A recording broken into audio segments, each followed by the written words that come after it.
Hi, I'm Troy Bailey and welcome to the Comic Book Movie Collector's Guide, the show about collecting all things superhero cinema.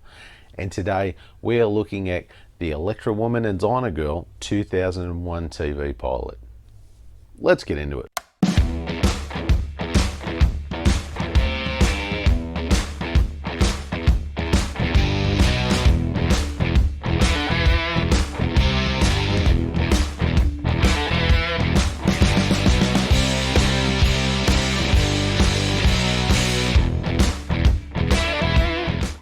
Electra Woman and Dyna Girl is a live-action superhero television pilot with a runtime of 15 minutes. The pilot was commissioned by Warner Brothers Television in 2001 but was not received well, with it not going to series and never aired on TV, but a bootleg copy of the pilot has since surfaced on YouTube.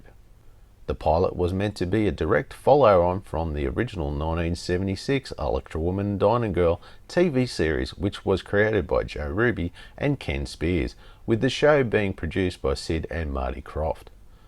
The pilot was set 25 years after the original series, with the retired Electra Woman down on her luck and washed up being tracked down by a cheerful young fan who attempts to lure the superheroine out of retirement and back into action by becoming the new Dyna Girl and teaming up to fight crime. The story and script. Okay, because this is a pilot and is no way any sort of physical media out there, this is going to be a score out of 80 as there's no disc in case and no special features to review. So anyway, let's get into it. So the story and the script. Well, I really like the idea of the story with, say, Electra Woman, who's, she's hit rough times, she's down on her luck, and this die-hard fan finds her to help her back up on her feet and get back to those glory days. Now, that worked for me, as there was some real potential in that idea, which would have been pretty decent show, actually. But the script, oh my God, no wonder this thing didn't get picked up. I mean, Christ. Okay, first off, yes, this is a pilot, and it was only 15 minutes long, instead of, say, your usual 22 minutes. But bugger me, this story moved fast. I mean, way too fast. What they should have done is taken it over, say, like a two-episode pilot, to fill in some more of the backstory for both the characters and kind of their journey to where they meet. Now, let's not forget the angle they were going for here was like this very adult, edgy take on it, which even for the early 2000s came across as a bit crass and offensive, which is really not the path this show should have taken. And I think out of all of the elements, the path that's what let them down the most. And it was really hard to watch at times. It really was. Bad. Anyway, so I'm going to give that a score of 5 out of 30. From pace to screen. So this is faithful in some respects, and in others they just really forgot what this show was about. It seemed to me like someone saw the specials, which was kind of like one of those first what do superheroes do when they're not being superheroes type movies, and thought, hey, that looks good, I want to make a TV show about that. And then they found an old IP to bring back from the dead in the form of Electra Woman and Dyna Girl.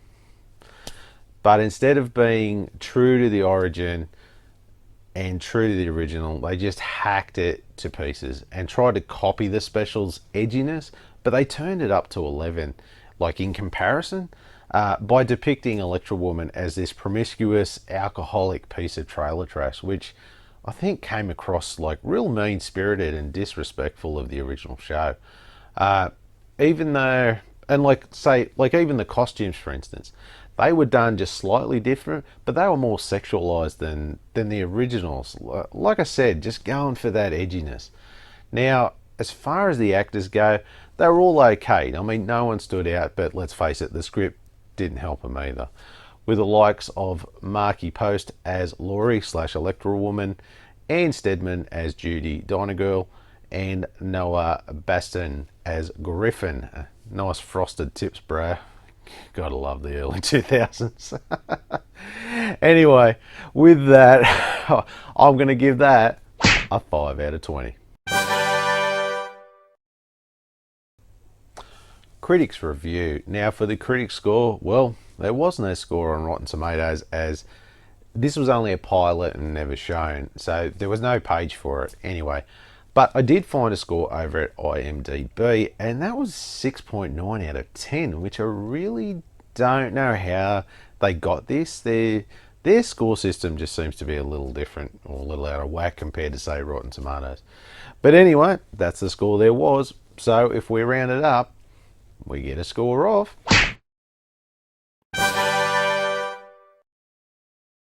My review. For me, this was a hard watch, as I've seen all the other renditions of Electra Woman and Dyna Girl at the moment, and this by far is the worst. Trying to make this into an edgy, racy adult comedy that just wasn't going to work well. Well, at least with the bloody script they served up. And like I said before, the story idea, it had some real potential, but they were trying to make it edgy with like a weak script, and I think that's what really killed it in the end. All I can say is it's a good thing that this thing wasn't picked up, as I don't think I could watch a whole season of that, to do a review. Thank Christ I only had to watch one 15-minute episode. Anyway, with that, I'm only going to give this a 3 out of 20. Final thoughts. So now, because there's no collectability, no availability, and no price, let's go straight to the final score, which we get a grand total of 20 out of 80. Now that score is pretty fitting for this. Would I recommend you to watch it? No, not in good faith anyway. But if you do want to watch it, you can find it here on YouTube quite easily enough. Just remember, I did warn you. I warned you. But you still went and watched it. I warned you.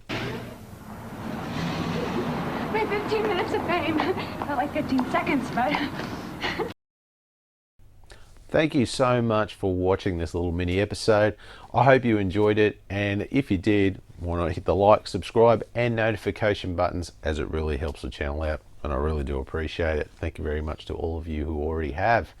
Also, let me know in the comments down below if you managed to, how can I put it, sit through that pilot, or if you liked it, which I think something wrong with it. Anyway, also, if you would like to request a review or something else on the show, by all means, you can email me at thecomicbookmoviecollector@gmail.com, or you can hit me up on the socials at comicbookmoviecollector on Facebook, Instagram, and Twitter. All links will be down below. Thanks again for watching, and I'll see you next time.